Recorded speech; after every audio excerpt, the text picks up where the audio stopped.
Everything that we're trying to do is mitigate rework to where we've been rolling out virtual reality in the healthcare markets and mission critical, a lot of data center work. Now you're, ripping up, finished drywall. Measure twice, cut once. Essentially building the building twice, once in a digital fashion. I think it's so much easier than what you really think to get up and running in VR.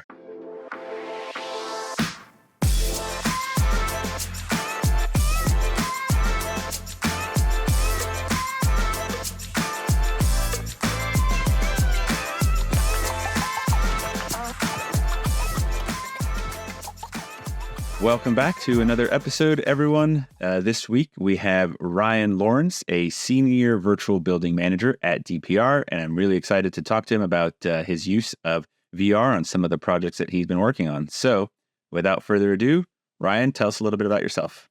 Yeah, so I've been in the industry for about 18 years now. Originally have a architecture background, went to school for architecture, but immediately after school immediately got work with a general contractor. Been at it ever since, and been with DPR now for almost 6 years. Again, virtual building lead in the Southeast. I sit in our Charlotte office, and our virtual building team really consists of our VDC staff that focuses on building coordination through the use of the 3D model, and our field technology staff that runs all of our robotic total stations, laser scanners, drones, and other devices to really bring the model data into the field. And across your career in the buildings industry, Ryan, have you focused on a specific type of project or vertical, or has it been pretty generalized? Yeah, through really my 18 years, I've really touched just about every building type. I'd say right now, there's been a heavy focus in the healthcare markets and mission critical, a lot of data center work right now, which is really probably the two where we've been rolling out our heaviest use of virtual reality. Currently, one of our big focus projects, large healthcare project, new bed tower, over 1 million square feet of space in our Charlotte market. A lot of unique spaces. Lots of different types of equipment in these healthcare facilities, a lot of different user groups, with a lot of different needs. When you're working through the design, patient rooms, doctors and nurses have different concerns about placement of things so that they're easily reached when they're working on a patient. And then you have maintenance and operations staff, right, that have different concerns, in terms of how do you access all the different pieces of equipment in the facility, right? To either replace them or change out filters and that sort of thing. So yeah, I'd say probably a big focus on healthcare work right now. That's very cool to hear. I had interviewed someone on one of these episodes who was also highlighting healthcare projects, and one of the fascinating things I think about healthcare is most people don't think about the complexity behind the walls and above the ceiling, right? But hospitals are pretty intricate. A lot of coordination from what I hear. Absolutely. I think just in addition to, your typical systems, you have, pneumatic tube system, right? That's sending, medications and, samples throughout the building. The other unique thing is we've got these pneumatic chutes that we have to get inside, so staff can push linens, laundry, and then also, any garbage and debris through the building, so these large tubes, large chutes that are sending, linens and garbage, through the building in a clean and efficient manner. But in order to do that, right, you need to make room, you need to make space, above ceiling, in order for all that to work. Yeah, that's fascinating. Before we dive into VR a little more, what's your journey like with BIM and 3D? I got into model coordination on the construction side, probably on my second project, coming out of school. It was on a hotel tower, and really started to see and understand, right, the power and the usage of a 3D model really to supplement the use of, all the 2D drawings, plans and sections and elevations. Really allowed you to, review all the elements, within the building all at one time, to understand how the architecture, the, structural elements, all the MEP systems, how do they come together? And what's challenging is that, especially as we were just getting started in the 3D model journey, obviously it was new, right? Not everyone was, willing to get into the model, to look at things. A lot of people in the industry are still used to, kind of the doing things the way they've always done it, right? And, looking at and utilizing the drawings and try to coordinating things, just with the 2D drawings.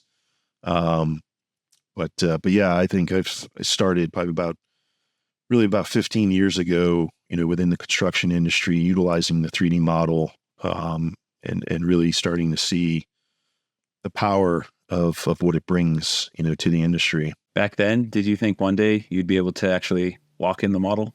Probably not at that point. I think you started to understand that, obviously the technology would continue to advance. But, VR AR was definitely not anything that was being talked about at that time.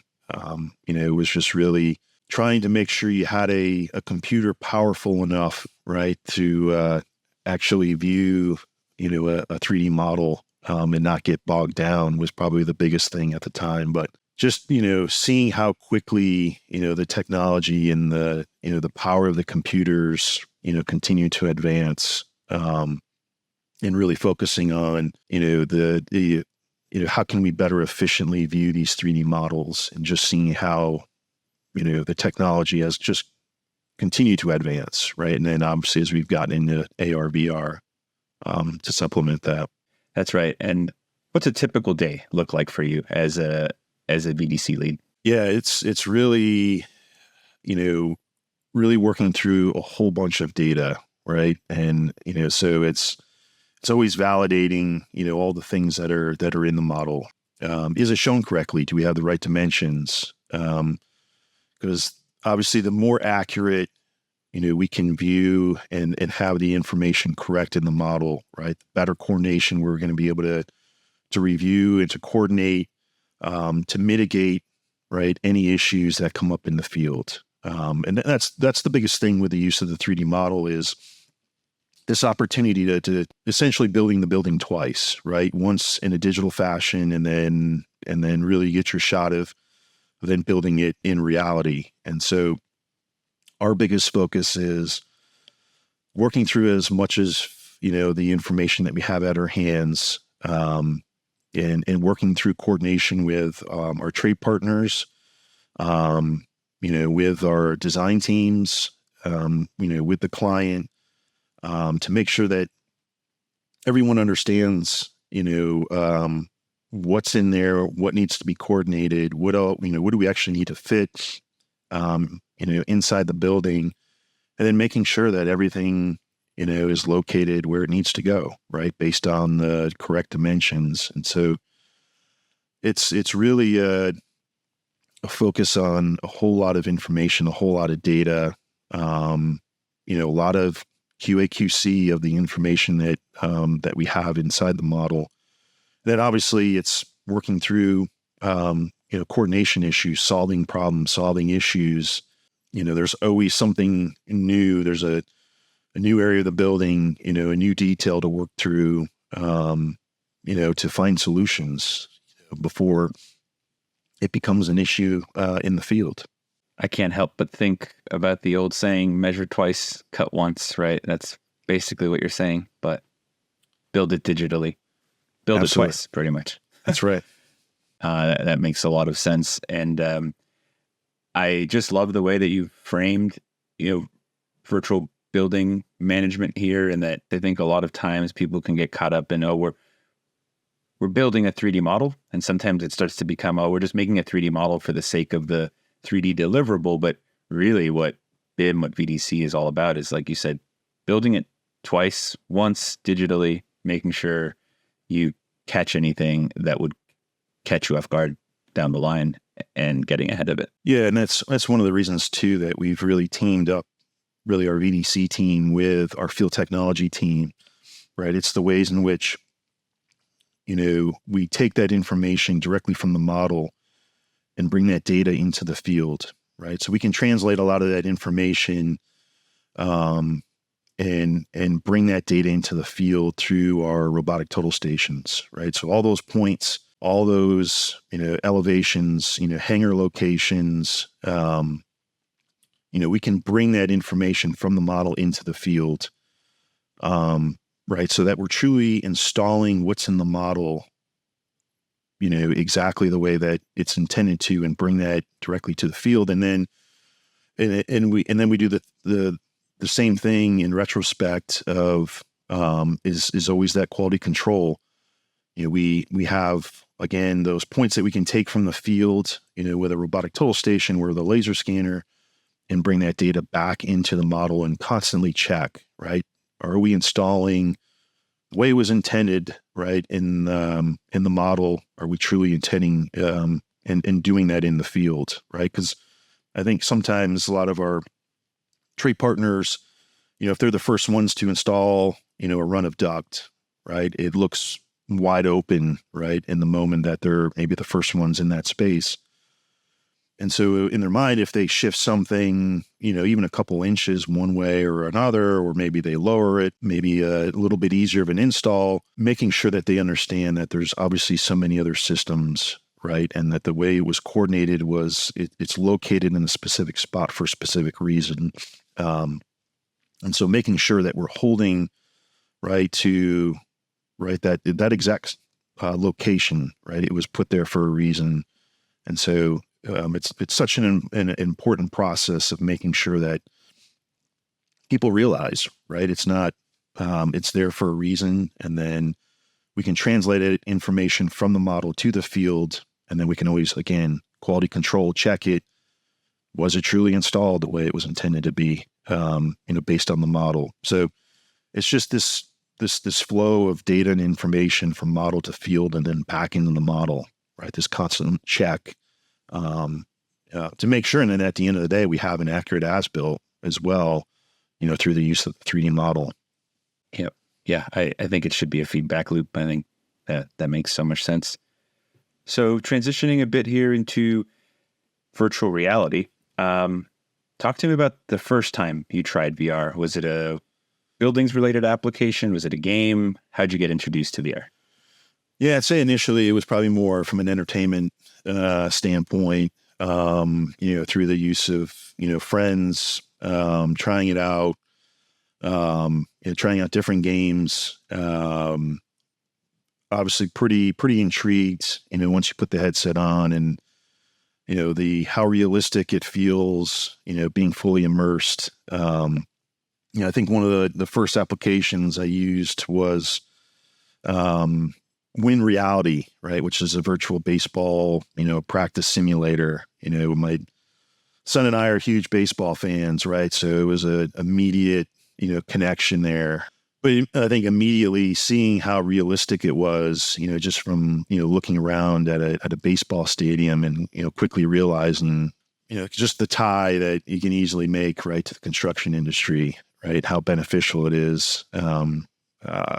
Just because it's like, hey, if it really feels like I'm standing in this baseball stadium, and just the views that you get, it's, like you're just fully immersed and really get a good feel for kind of how the space feels. And so that was really the starting point. And then, really start to look at, kind of what was out there, kind of the different VR tools.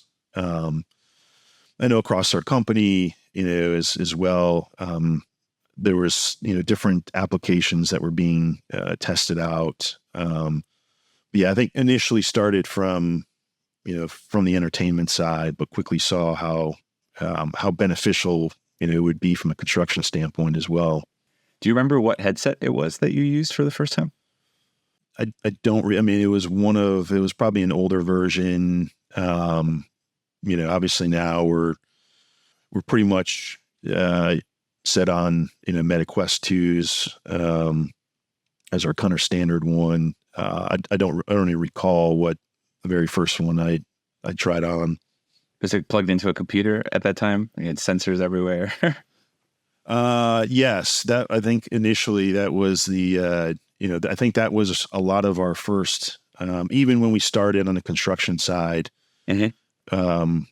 was being tethered, right? Being tethered to to some form of a computer, and I think that was probably one of the initial challenges when we started to look at it from a construction standpoint. Was it was almost like we were developing, kind of these specialty staff members, right? Because it was such an effort to get a model prepped, to get it ready for VR. And then, we had to essentially a dedicated setup, right? Pretty heavy duty, laptop, that we would kind of take on road shows to kind of show people. But it was the fact, right, that you had to be connected, right? And you only had, you had to make sure you kind of stayed within your boundary and you didn't, pull too far, and get too lost, in the process, realizing that you were still kind of tethered, right, to a computer. Yeah. And honestly, I think that's a testament to the technology that people do forget that they're tethered, that they start to walk away, wherever they are and bring the whole setup with them. And so the fact that we've gotten rid of the cord is a very big deal. Okay. So you try VR with your son doing some baseball simulations. You start to bring it to your construction projects. Let's fast forward to now. I mean, how do you use VR on some of the projects that you work on? We've really integrated into our overall, coordination process, to, finalize, an area of coordination. Obviously our typical process is, you have a model sign off, right? The model sign off is essentially, everyone's agreeing that, the way that everything is coordinated is the way that we're going to install it in the field. So we've taken it a step further as before we have a final model sign off by all the trade partners, we get owner, buy-in into that process. And so we've utilized, the VR process, obviously, in particular Resolve to bring specifically the operations and maintenance staff into the process.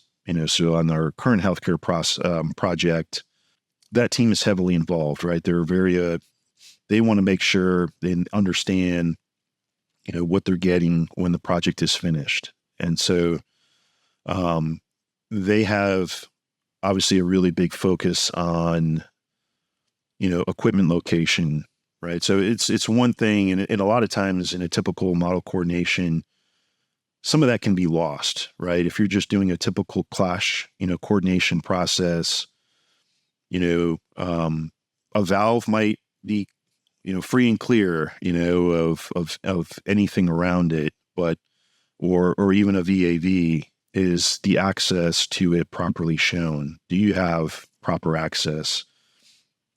And when you start to look at that and when you start to have to move things around to make sure that that piece of equipment has proper access, now you're realizing how much more coordination you have to do, right, to make sure that you can reach a valve, right, that you can get to a VAV, you can walk around a piece of equipment and have ample access. You're thinking about, how am I going to get, this piece of equipment out of the building and replace it, when it goes back, because it's inevitable, right? During the course of a building, the maintenance of it, something's always going to go wrong. Something's going to be needed, replaced. The equipment only has, a certain longevity to it, right? And so it's that mindset of, it's not just how do I make sure things are free and clear, but it's thinking about overall maintenance. So that's one of the biggest things that we walk through with the headset, different than, a typical coordination process where you're looking at the model from above, trying to make sure everything's kind of clear and free of everything, right? But now you're in the space. Now you're, rather than looking down at the model, right, now you're immersed. Now you're kind of looking up and around, right? Do I have access, to then pop a ceiling tile, to then go reach up, get on a ladder, reach up, and have plenty of access? Does a light fixture get in the way? Does a fire sprinkler get in the way of trying to access something? So that's really where we're utilizing VR, is to do really detailed walks of making sure we have the right access. And then we're also now doing a pretty detailed, right, in-wall coordination, in-wall and on-wall coordination. So again, you're thinking about devices, light switches, outlets, thermostat location, card swipes, right? Are all those in the right location, right? Is it accessible? Is it in there? Because those are all the types of things that come up during owner architecture walks in the field, right? So now we're really trying to mitigate having to move things after they've been installed, right? When you have devices located, right, and all of a sudden things need to change, right? You have finished walls, and now you have devices that are, someone's asking for them to move, right, to a revised location or to the right location. Now you're, ripping up, finished drywall, right, having to redo work, right? So everything that we're trying to do is mitigate rework, mitigate having to move equipment just to get better access, in the field after the fact. So that's really been our primary focus, especially on this big healthcare project, is walking through with design team and the operations and maintenance staff, right, to make sure that they understand what the space looks and feels like, not only from a design standpoint, but then, from an operational standpoint. That's an awesome description. I have lots of questions. So you said that you found a place for it in your process. It's, around the sign-off period. You have to get owner buy-in. Is this something that's part of your BIM execution plan, or is it just something everyone agreed on and now it's become standard? How contractual is it to do these VR walks? We kind of integrated it after the fact. After seeing, how beneficial it would be, we really integrated into our overall coordination schedule, right? So we have kind of a 2-week window, and it's during certain components, certain areas during coordination, where we always look to get a VR walk scheduled, with the team. And so it wasn't initially, I'd say, when we first got started, part of our execution plan, but it was something that got integrated. And I would say, moving forward, it's something now that we're, implementing across, many of our other projects, as part of that. And I think, a lot of our trade partners have seen the value, right? So it's something now that we've had a couple of our trade partners now integrate,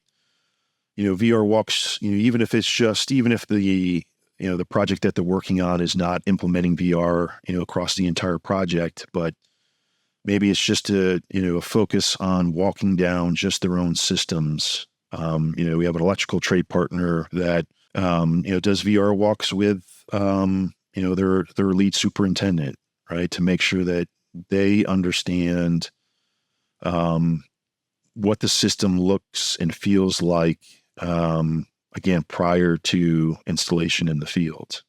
From when we started to implement it, we've definitely looked at how do we continue to further implement it, not only on the current project, but with obviously other projects and integrating it more into our execution plans on other projects. And I think for the people listening, one thing that would be really valuable, I've seen some of the activity from your project team, and it's pretty good. Especially relative to what I see on other projects. I would classify it as it's up there with the leaders and activity. Do you think you can attribute some of that activity to the formal process you took to rolling it out? And what I mean by that is there are some project teams, not specific to DPR, just generally. One of the things that I've seen, one of the mistakes I've seen people make with VR is they'll buy some hardware, they'll buy some software, and they'll say, hey, everyone, it's in the conference room when you want it, right? Come and get it. And that rarely works. The come pick it up if you want it mentality doesn't work. It sounds like you took a little more of a formal approach, but was it always formal from the beginning? Or talk to me about how you ramped up basically to where you are now. Yeah, I think that's a great point. I think we realized that, right? There needed to be, a process in place, right? So that it wasn't just, hey, come use it, when you want to. Because I think in that regard, we probably would not see the use, right, that we've had in there. And so, having it a part of our process, having it a part of our sign-off process, right? We need to do this before we sign off. Obviously, gets the team in there, gets them focused on it. That it brings so much value because it's just, in our like I said, in our typical coordination process, you're always, again, kind of looking top down at the model. Obviously you're cutting sections and you're kind of zooming in, zooming out, but it's just having that different, vantage point, like you're actually walking through the rooms, and now you're looking at the walls, you're looking up, at the ceiling. You can see just very easily, right, different coordination items where you might need to, move a sprinkler head because it's sitting, inside a diffuser. And so I think we saw that early on that we needed to integrate it into our overall coordination schedule to make sure we were getting, the best value, the best use of it. And it's, we're not going to go sign off an area unless we've done, a VR walk. And like I said, it's turned into, and most of our coordination is obviously focused on overhead MEP coordination, but then it's the detail coordination, of in-wall, not just overhead, but now we're, it's the in-wall, coordination. It's the device coordination on the wall.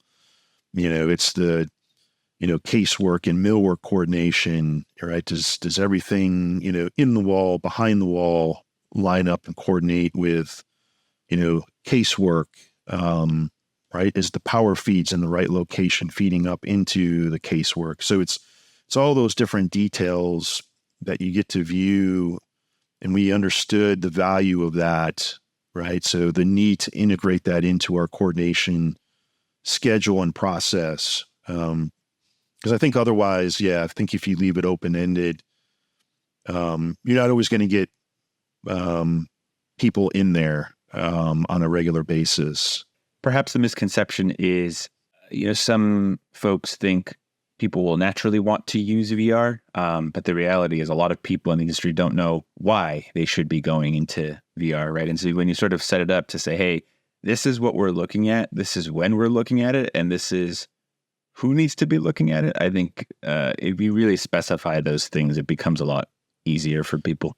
Well, I think too, to that point, when there's not an agenda and there's not a focus, especially for a large building, like it can be very overwhelming. It's, you get in there and it's, question could be like, okay, what am I going to go look at? Right. What's going to be my focus? And so when we have these VR walks, obviously we have an agenda that we put together, we have a floor plan, right? We have, right, dots that we put on the floor plan of very specific things that we want to go look at, that we know we need buy-in either from the design team or from the owner, to make sure we have blessing on it before we move forward with it from a field standpoint. So we have very specific focus areas during these VR walks, right? So it's not, hey, let's just go walk across the floor and see what we can find.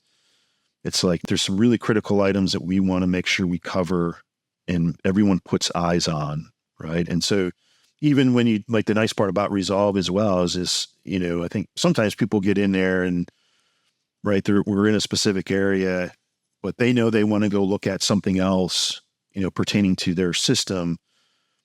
But we can always refocus the conversation, right? The gather, right, tool within Resolve. It's like, okay, we're having this conversation. I want to make sure, you see what I'm seeing, in the model, and I can point to it, right, with my controller. So I can gather the whole group, to me, and then we can point it out and start to have a conversation right then and there. So it's always, we have an agenda, we have a plan, we have a floor plan that we're going to follow so people understand here's where we're going to start, here's where we're going to flow to, and then we'll ask the question, is there, certain things, certain areas that other people, want to focus on, and we'll kind of hit those areas as well.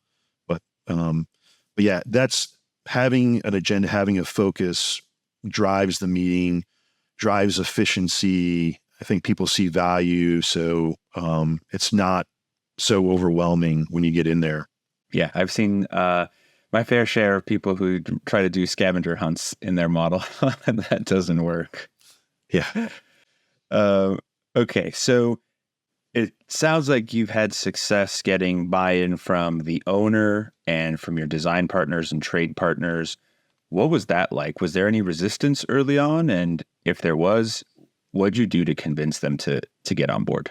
I think from our design team, I think there was definitely buy-in, and I think, they started off, they had a handful of headsets, and it was, they had kind of similar comments of, hey, we have headsets, but they're not being utilized, right? On as much as we thought that they would be. And I think that they saw as having a more of a structured approach, again, having, kind of focused, kind of walks, kind of drives more people into the process, right? Because, right, it's not just putting on a headset and just kind of, viewing whatever, right? And not having a specific agenda. So, I think it really, from the lead designer, I think it reinvigorated,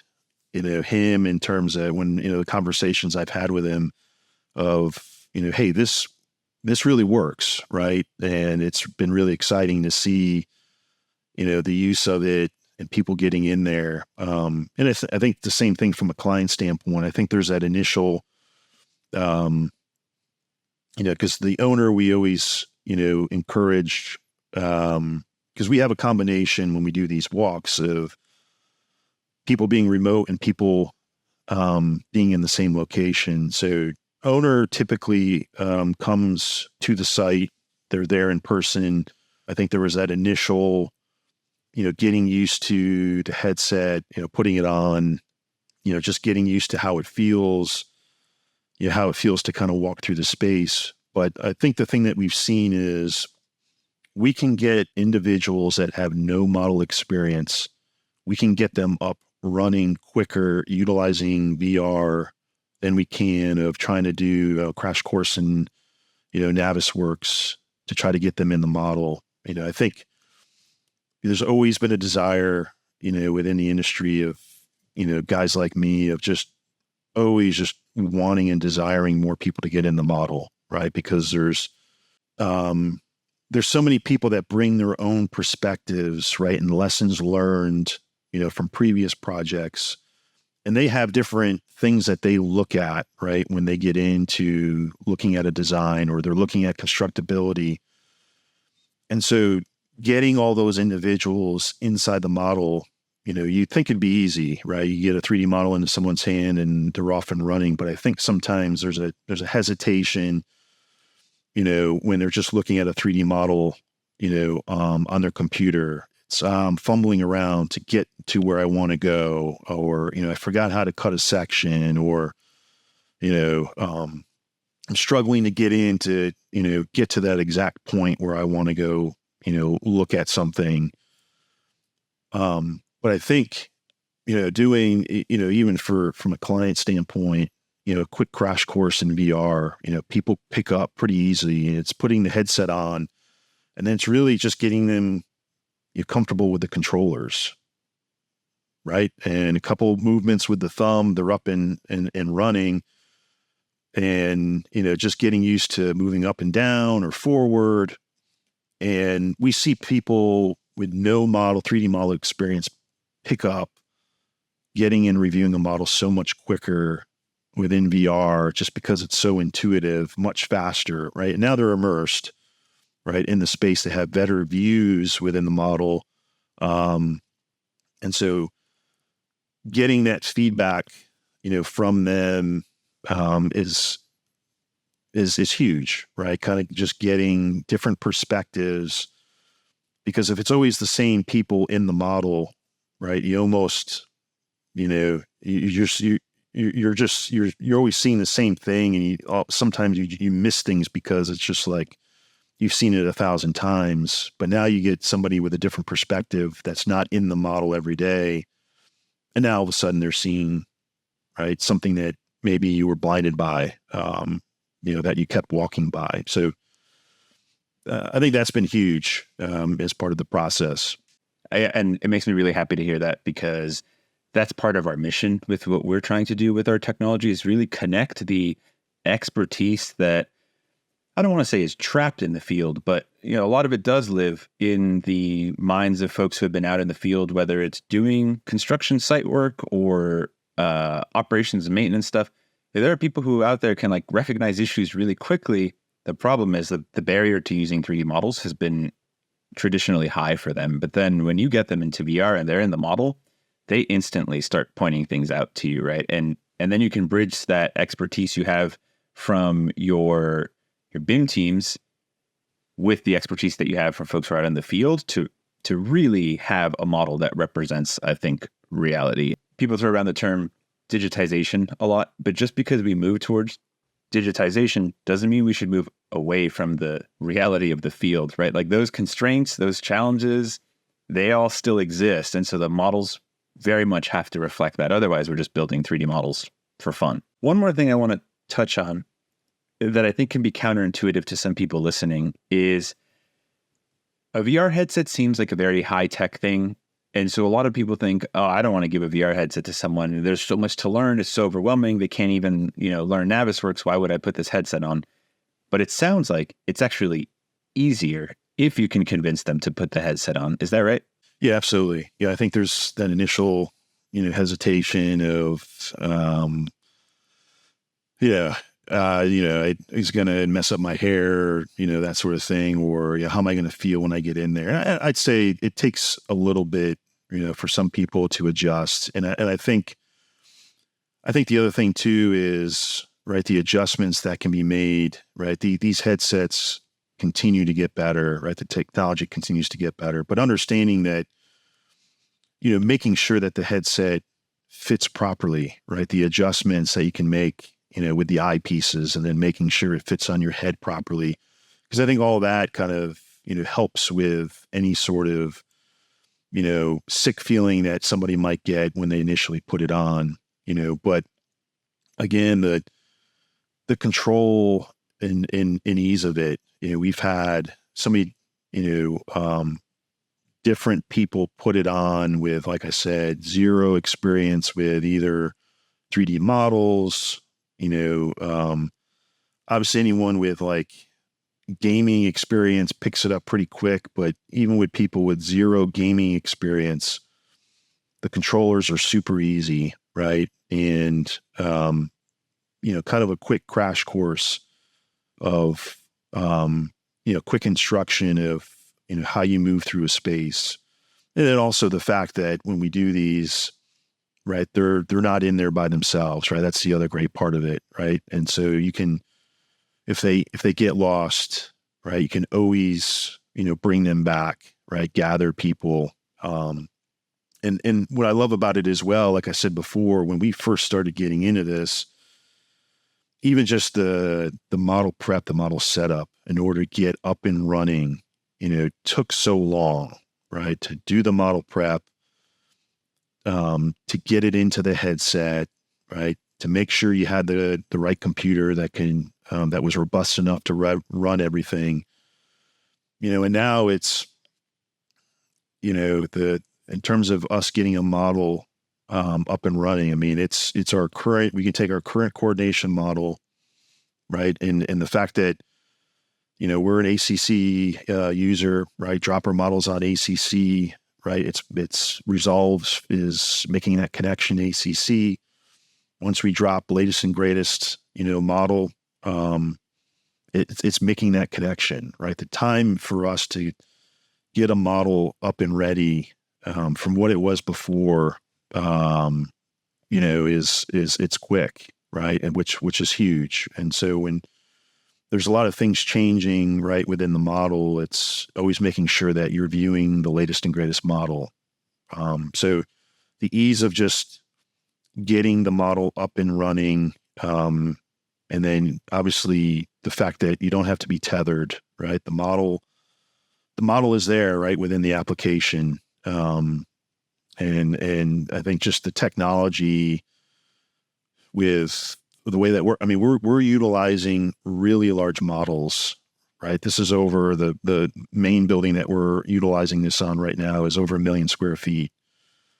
And there's right, the model viewing it's great, right? There's not this long lag, right? You turn and you're seeing everything right the way you would, in the model. So I think number one, the ease of just getting models prepped and ready to go, and then just the ease and how intuitive it is to pick it up just from the use is key, because people don't want to wait, right? And if it's challenging, if it's hard, they're not going to use it. Bottom line. So I think the easier it is, it takes kind of that roadblock away. And now it just becomes, let's just go walk and view and find, solutions to issues that we need to go solve in the model. And that's really what you want to focus on during these walks. Yep. And so as we run up on time here, to wrap it up, I'm curious, you've described the process. It sounds like you've got good buy-in, but there's still some work that's involved, right? You have to work it into your schedule. You have to obviously set aside time to put people into the model, collect their feedback. How do you justify this on a project, right? Earlier you said the key thing is it's about mitigating rework. So hopefully it's working there, but I'm curious, from when you have to justify it either to a PX or, looking at your budget, how are you able to say, hey, the time we're spending and the money we're spending on this tech is worth it? Yeah, it's all about, being solutions oriented, right? And the fact that we're going to go solve a whole lot more issues, right? That's going to save the project, in the long run, and it's all about minimizing any sort of rework in the field. The headsets nowadays are pretty reasonably priced, right? I think we've seen, the amount of issues, right, that we've worked through, that we've solved, that we've, shifted in the model so that we don't have to do those things in the field. I think it's someone, everyone always wants to put, right, like that exact amount, of money of like, what is that, total up to? And I think that's really challenging to do because, I think sometimes we take it for granted of all the things that are happening in the model and the things that we're shifting or moving or solving. And if you had to actually do that in the field, it's, it's in terms of the time, the dollars saved, from a field standpoint. I mean, I think any costs associated with, right, software headsets is just, a very small, dot, in terms of what those costs could be if you were actually, having all of those issues from a field standpoint, all that rework, change orders, working through, all those different challenges with trade partners, you're really minimizing a lot of that, right? And I think a lot of our team members have really seen that and understood that, and to a point now where, our field and ops teams are fully on board, right? And so if somebody comes to one of our superintendents and says, "Hey, like, I think I want to shift or move something," they're like, "Nope. If it is not per the model, like, we cannot move or shift unless there's a really good reason, for it." And so there's a whole lot of buy-in that you get, and understanding that, hey, our team is going through, right, this process, and the fact that we've implemented VR. Hey, we're doing these walks. We're getting buy-in from the owner. Like, we can't all of a sudden just do whatever we want to go do in the field, right? There's this whole process that's been put in place for a specific reason, right? And so I think, our PMs, our operations staff have seen that and understand that, through, creating a process like this with the use of VR. And so to get to that point, did they have to see like actual tangible issues to say, "Oh yeah, that would have been a pain in the field"? Oh yeah. I mean, the number of people that, seen kind of our VR walks and have, taken part in them, I think they've quickly understand. Believe it or not, we were just in the vestibule of the hospital, which is all glass. And we were in that space for, probably the majority of our meeting. And it's just into the entry vestibule, but it was just right, all the glass that's associated with there, but then all of the devices, right, that are required as you enter and exit. And then, there's a valet area, right? So there's, a key box, right? So it wasn't like this big, large systems, right, that we were, trying to move or solve issues for. But I think with the design team, with the owner there, with our operations staff, right, they quickly saw in a very small area all the coordination that has to take place, right, and kind of seeing what we were doing, walking through, and kind of that better view that you get when you actually like walk through the door in the model and you look around and you see, okay, we've got, casework. Right, we have electrical that was being stubbed up that's already in, and there was a desire to have, electrical on the other side of the casework. Right, so there's all these discussions that are going on from a design and then from an operations standpoint. Right, something as small as like a valet key box. Also we get into, people are like, I didn't necessarily realize that was there. Now it's, who's procuring that? Is it a owner furnished item? Is it a contractor, furnished item? And so there's things that people see, even though sometimes it's small, right? You kind of walk around and people are like, well, what is that? And there's coat hooks. So I didn't even realize there were coat hooks there, for this space. And so there's all of these small details that you see. And I think people quickly understand that, hey, we may have probably missed some of that, right, in the procurement process, or, realizing too late until it was actually time to go install those things in the field. So it doesn't really take long when you sit in some of those meetings, the details that we get into, the things that you see that otherwise probably gets lost in either some of the, details in the drawings, or even in a typical coordination process. Some of those small things kind of get lost in just the overall big picture, of the coordination process. Yeah. And that's one room and you're working on 1 million square feet.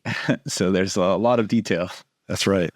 All right, Ryan, to wrap it up, any advice for your colleagues in the industry who are, trying to bring VR to their projects? Yeah, I just, I think, again, I think it's so much easier than what you really think to get up and running, in VR. And, I think the way that the technology just continues to develop, right?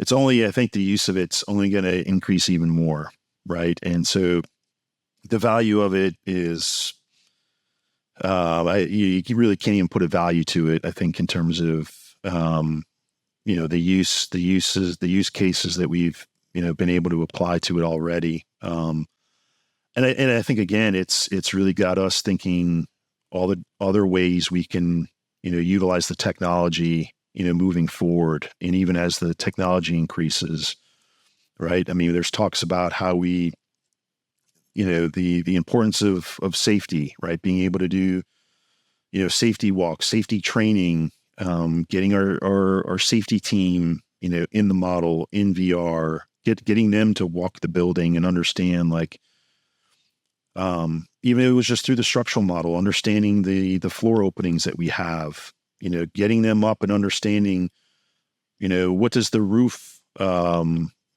scenario look like when there's roof work going on, the parapet heights, what other measures do we need to take when people are working up on the roof? And so the use cases, continue as we jump into it, just you can really begin to see all the different ways you can really utilize the technology, right? And then beyond, right? The fact now you can, view point clouds, right? Within a headset, and, data sets that are, again, extremely large. But I think, again, the more we see, the ability of the technology increasing, right? I mean, I know we've talked through the Resolve, roadmap and the things that are going to continue to develop.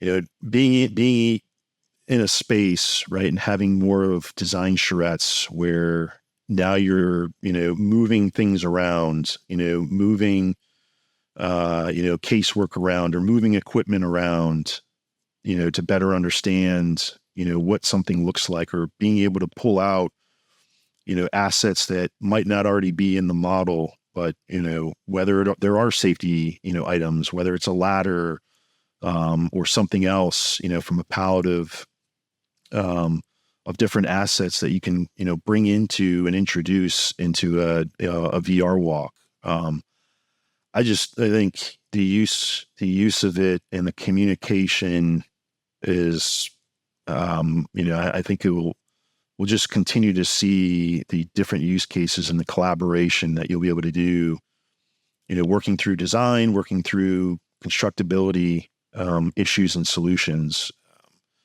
I don't see how you could not utilize it, as we move into the future. That's what we like to hear at Resolve. Okay, Ryan, thank you for all the insights. Really enjoyed the conversation. No, I appreciate it. Thank you so much.